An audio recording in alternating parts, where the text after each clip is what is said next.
Introducing Nate and Seamus. You were singing it earlier. That was pretty good. Which one? The Tom DeLonge. Maybe you got to change the position of the microphone to inspire you. So here's your podcast.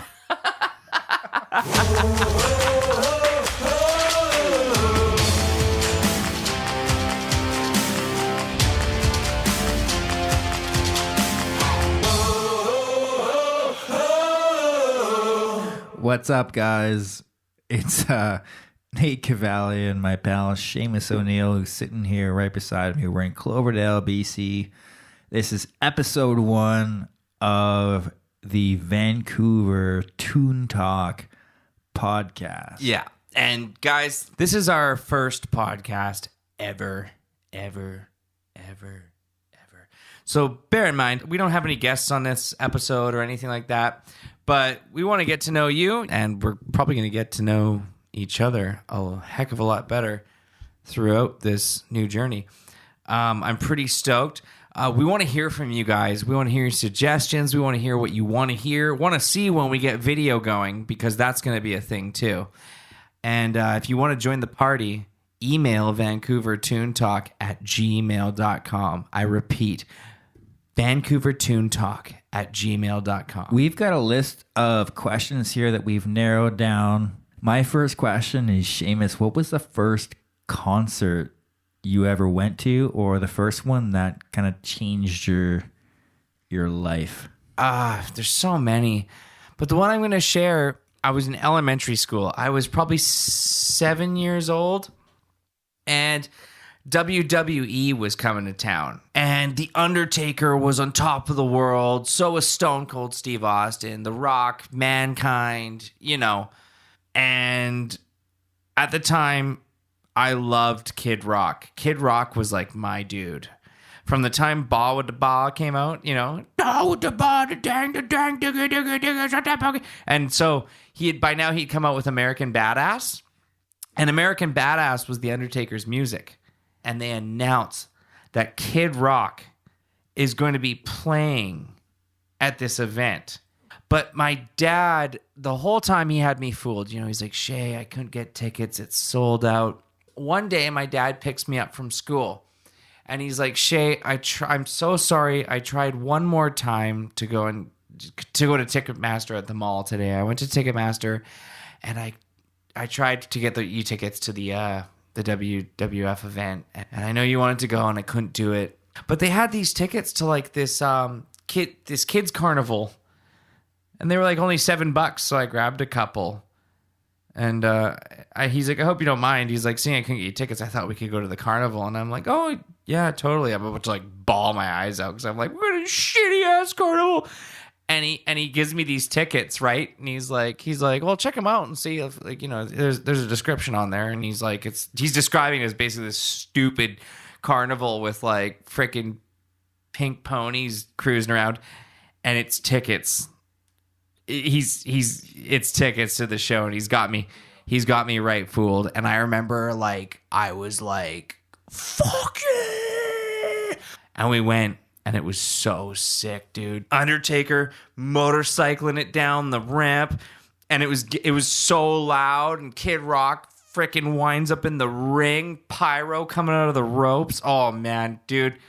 And that was my first kind of concert experience where it was just like, whoa, the power of freaking live music is real.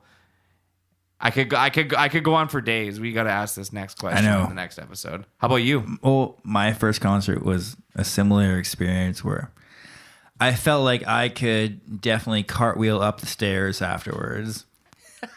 You know, I went to a Bryan Adams concert, and I got tickets for that, which I thought was kind of going to be lame and like outdated for me. And it actually ended up being the coolest thing I'd ever seen in my life. I couldn't sit down, and I couldn't believe that some people would be sitting. That's awesome, dude. I love that. Yeah, so that's great. It inspired my first tattoo too. No way. Where that says, what was your first tattoo? It's the one on my chest that said, the line from Summer of '69 was, it says, I knew that it was now or never. Those were the best days of my life. Yeah. And on mine it says, I know that it's now or never. These are the best days of my life. It's like when my dad took me to see Metallica when I was 14. I'm standing there with my dad, watching the crowd, watching everything, and the lights go out, and the mood, and the cheering. And I remember my dad laughed at me because I was crying, and I don't know why. I wasn't sad. I think anybody listening to this who hasn't felt that yet is missing out. Missing out big time. I want to know what you think the greatest underrated 80s song is. So that song would be this band called Firehouse, and it's a song called Don't Treat Me Bad. And if you listen to it, I played it for my wife, and my wife is actually a huge rap fanatic. Like, I'm talking 90s hard rap. And she loves it. And I played her Don't Treat Me Bad by Firehouse, and she went nuts. She plays it still to this day. She's like, if it comes on my like Spotify playlist or her Spotify playlist, she's like, don't change it. And it's wicked. I hope it doesn't suck when I go to... Yeah, you're like, this song freaking stinks, dude. What's yours? I got to hear yours because I love your musical... So I'd have to say my underrated 80s song for sure would be Nobody's Fool. Oh, dude. By yes. Cinderella. That's such a good song. I think that riff is not played in music stores by people trying out guitars, and it should be. I agree, man. That's a great song. I think it's just, man. It's so funny that you say that because I just watched a YouTube video last night of Lizzie Hale from Hailstorm. Yeah. Another band I absolutely love. And like, there's a video of her on YouTube that I watched last night, and it's her and Tom Kiefer from Cinderella singing Nobody's Fool. Well, that actually reminds me of one of my favorite covers I've ever seen. I think it was the second time I saw John Mayer. He was opening for Sheryl Crow, but she did a cover after his set for her last song, actually, of Rock and Roll. And when she did, like, it's been a long time since I rock and roll, it was like you couldn't even tell it was her voice anymore. I would have loved to have seen that. She just let it go raw. And the guy playing guitar for her went from like gentle on like this black Les Paul, which was obviously like a vintage one. Totally. To like full on I just clicked every pedal on my pedal board. Yeah, and let loose. Yeah. That's sweet. You're reminding me of when I was 16, Maroon 5. So, of course, 16-year-old me takes my 16-year-old girlfriend thinking like, dude, I'm totally going to get some for this, man. And, it's so embarrassing, too, because of the fact that I did the best I could, but with like my teenage Pizza Hut job, I could only afford and I didn't even know how like the seating worked. So I bought these tickets and I thought they're going to be great. And dude, I'm talking, they were like the back wall of the nosebleed section. We were at the, I'm talking like we were at the, and so it's so embarrassing, right? So, but she's happy. She's okay with it. And so anyways, we sit down, we get settled in, and my embarrassment fades. So basically Maroon 5 comes on, and I'm totally like a skeptic, right? And I'm thinking to myself, this is gonna suck, right? This girly band, because I like Metallica and Ozzy and Priest and Maiden. And so anyways, they come out and they rock. Dude, they rocked. And at the time, their drummer had a broken arm. So they had a fill-in. I do believe it was their tech filling in. And at the end of the night, they were like, our drummer's also an amazing singer, so we're gonna get him out to sing a song with us.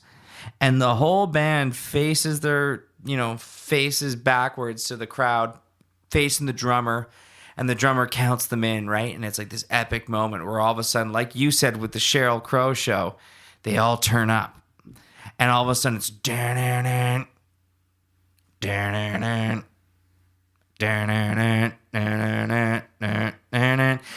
and freaking Maroon 5 with their broken arm drummer singing, Adam Levine's playing guitar, drum tech playing drums. They rock. Okay. Well, because I have another story that's basically the exact same.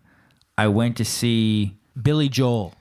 Oh. Billy Joel, the highlight of the Billy Joel show was one of the guys from the crew in the back came out and he sang Highway to Hell. Oh, see, dude, and if someone can rock that song. And I swear it was one of the best covers I've ever heard in my life. You know, old as frick, but they'll rock the shit out of any 20-year-old band that comes out now, and they will. Yeah. Dude. Well, you know, that also kind of reminds me of a concert that I was unsure of, and that show ended up being Airborne at the Commodore. I'm so jealous. We talk about that one, and I'm so jealous. And, you know, when you woke up in the morning with your ears hurting more than they've ever hurt in your life, even being a musician, it was like there was no understanding how it was possible in any way that they did this every night on tour. It just didn't make sense. If they come back, we're going, dude. Yeah. I swear. Dude, yeah, we got to bring we got to do the full meal deal. And I'm talking even, you know. Yeah. I'm almost happy. A bottle of tequila that before the last we album, get there. Bone Shaker, or whatever it was called, didn't do so well because my biggest fear is always I see a band at the Commodore and then they go to Rogers. I totally know what you mean. And they never play anything less. They go to the Abbotsford Center after they play Rogers. Yeah. Because that just makes the most sense money-wise after because they know they can sell it out. Because everyone's moved out that way. But I feel... I know what you're saying. It's selfish of me to admit, but it's like if you were to be a spectator and a lover of music, you wouldn't want to see a concert anywhere else. So it's selfish as it sounds. Most of us are going to say, I don't want that band to outgrow the Commodore because I want to see them again at the Commodore. Let's move on to the next question. Like, seriously, let's just keep this organic. All right. What was your most impactful concert of a different genre? Oh, so like basically, so I'm like a rock guy. So I got so you like rock. Okay. Now let's say like something blew your mind, but it wasn't rock and you weren't expecting it to go the way it went. Okay. What was that? I got a good one, actually. At the time, I was brand new to all country music. I mean, playing it, listening to it, seeing it, yada, yada, yada. And I was playing for the first time ever at this festival many listeners may be familiar with, Rockin' River Fest. And it was with Chris Buck, the Chris Buck Band. And this is probably 2011. It would have been Rockin' River 2011. So I was a young kid, you know, I just wanted to listen to rock music. So I'm still learning, still branching out. And I started drumming for the Chris Buck Band. And now, as you know, Chris Buck is one of my best friends and one of your good buddies too. It's funny how we've developed this crazy circle. I'm sure he's going to be on here one of these days. We got to get him on here. And so we're up at Rockin' River. It'll happen. It's got to happen. So we finish our set, and I wanted to see some more live music, right? Because it's my first time, and I'm right into it. So I go backstage, I swig my bottle of Jack, and run to the main stage. And I had like you get your little artist pass, and so the artist pass let you go right up front to right in front of the stage, in between the gate and the crowd and the stage, so you could stand right in there, basically like a media pass. And this guy named Dierks Bentley comes on. And at the time, don't get me wrong, like I wasn't completely ignorant because Dierks Bentley wasn't Dierks Bentley. You know what I mean? He wasn't a massive name. Yeah. He was there pretty shortly after. Like he was on his way, don't get me wrong. But he was like the opening for the headliner kind of guy. Yeah. You know what I mean? And so he comes on stage and he just rocks it, dude. He really sold me on it. Like his show, he rocked. So let's hear about your game-changing concert. I think it was Pepe Romero. Is he not? He's not the two-fingered dude, is he? No. Okay, because there's a okay. Nah. He's like the successor to the throne of Andres Segovia. These names sound all like so fierce. It's like Andre Fettuccini. He was literally the guy who took the guitar from being a peasant instrument in like third world countries to being a world class instrument like the violin. He's basically like an heir to that throne, like a Kenny Wayne Shepherd would be to a Stevie Ray Vaughan. What random stranger has had the biggest impact on your, we wanted to say musical life, I guess. This is not really a stranger if you're a music fan because he's huge. So basically, his name is Bob Rock. And so as a young kid, I was working at a rehearsal space. And basically it was all for like, you know what I mean? Like it was all for like free rehearsal time and stuff. I'd do odds and ends around the studio and then pretty much go play my drums. So the payolas come and they decide, like they take this on as, so, you know, like Paul Hyde and Bob Rock decide they're going to rehearse at this place that I'm working at. So they're so nice. They show up and Paul Hyde's got this like jam band that he like jams with every Tuesday there, right? And he's super nice. I've gotten to know him well. So Bob walks in, and of course I'm like this, knowing who he's produced, and I'm like a teenager, so I had just gone through the phase of watching Some Kind of Monster with Metallica, and I'm just like, this guy is a god. And he still is in my mind. I still look back on this memory and be like, wow. So he walks in and Paul's like, well, Seamus will work for you, mate. That's a terrible imitation of his accent. So Paul, if you're ever listening to this, I'm sorry. And anyways, he says, oh, you want to work for me? So I'm like, sure. So I leave the desk at the rehearsal space doing my bookings and keepings and vacuumings and, making sure all the drum sets look nice. And I go work for Bob Rock. And of course, Bob Rock's like, how many ohms are on that amp? And I'm like, what are ohms? And he chuckles and he teaches me. And we went out for lunch and dude, like, so Bob Rock is a stranger to me as a person. He's not as an entity and as a hero, but we're strangers to each other. And for the time, the 4 or 5 days that they were there rehearsing as their lockout space, he totally befriends me, and he was the best stranger I've ever met. Anyways, I got a question for you. We're both musicians here. You're 14, you got your guitar in hand. What was the first album, and I mean full album, that you learnt on your respected instrument from front to back? The first one I learned front to back was And Justice for All. I remember looking at the tab book and just being fascinated that how accurate it was. Like it had the intro to Blackened, for example, all written out with a backwards effect on it. But it's like the Fred Penner theme song. If you play it forwards, I don't know. The only thing he did was climb through a frickin' log, man. But did he do it backwards? I don't know. Maybe that's what the... Depends on how many mushrooms he took. Yeah. Let's talk about one more. Your first beer, because I like that one. I think that's awesome because let's face it, most people's first beer is so lame, but I love hearing the stories. Like mine was one of my best friends whom Jeremy. We should have him on this show. Yeah. So his dad's like straight out of the 80s rock and roll. And Jim Rollins, he's awesome. I love Jim. So we're young, we're 14. And Jim built so Jeremy lived in Squamish at the time, and so Jim built us a jam room, and it's like they turned their shed out back into a jam room. So that was like me and Jeremy's safe haven, man. We literally tried to we loved Ozzy, right? We loved Black Sabbath, and we loved Ozzy and Zakk Wylde, and Randy Castillo was one of my favorite drummers. And there's an awesome documentary on Amazon Prime for Randy Castillo, by the way. It's sweet.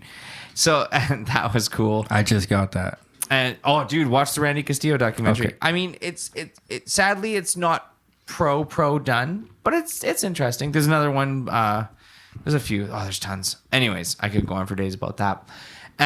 and so we would jam in there. And I remember like one night I took the Greyhound bus up there. My mom put me on the Greyhound bus. I was 14 years old, and it was for a weekend of jamming like we'd always do. I'd take the Greyhound up there and we'd jam all weekend.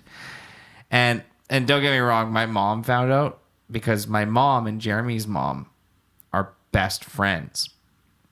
So one night Jim's got his 6-pack and he decides, you know, I'm going to give the boys a beer. To like share, like I'm talking like a can of beer to share.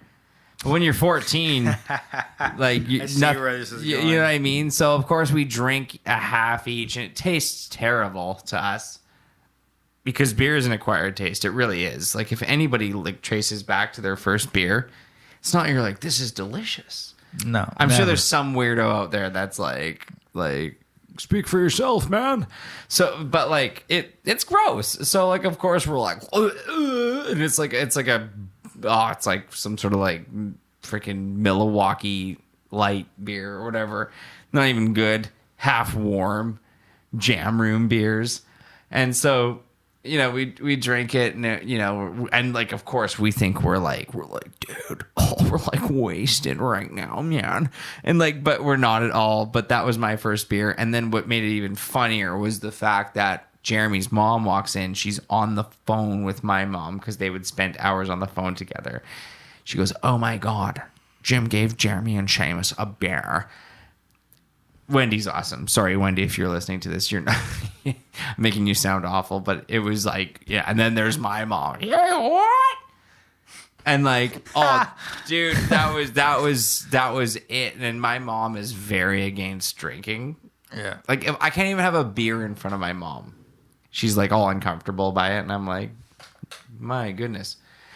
And so that was it. Like the hell gates, like they just flung open. Just my mom's like coming up there the next day. Like she's on her way. She's on her way that night. She's like my mom's like a redhead. Like I can only imagine have you ever seen that game Twisted Metal? Yeah. She probably looked like the clown car, like the ice cream truck. And that was probably her flying up the highway from East Vancouver to Squamish. Her hair was probably freaking, she was doing the special move that shoots the ice cream cones at the cars ahead of her so she could get by quicker. And then I remember the next morning she showed up and she was like ready to rip Jeremy's dad's head off. Oh, because he gave us a beer. And oh yeah, it was like mayhem, but it was so badass because that was like, and then on top of that there was like two 14-year-old girls that lived down the street, so they were like the same age as us, and so we thought we were kings because they'd come and watch us, quote unquote, watch us jam, and they'd like cool. And we're like, this next song's a Black Sabbath song, it's called Children of the Grave. And we would think they were so like enthused by our rock, but I think they were just being nice to us, and they'd be like, cool. Yeah, they probably just liked you guys. Yeah, that was my first beer. Pretty badass.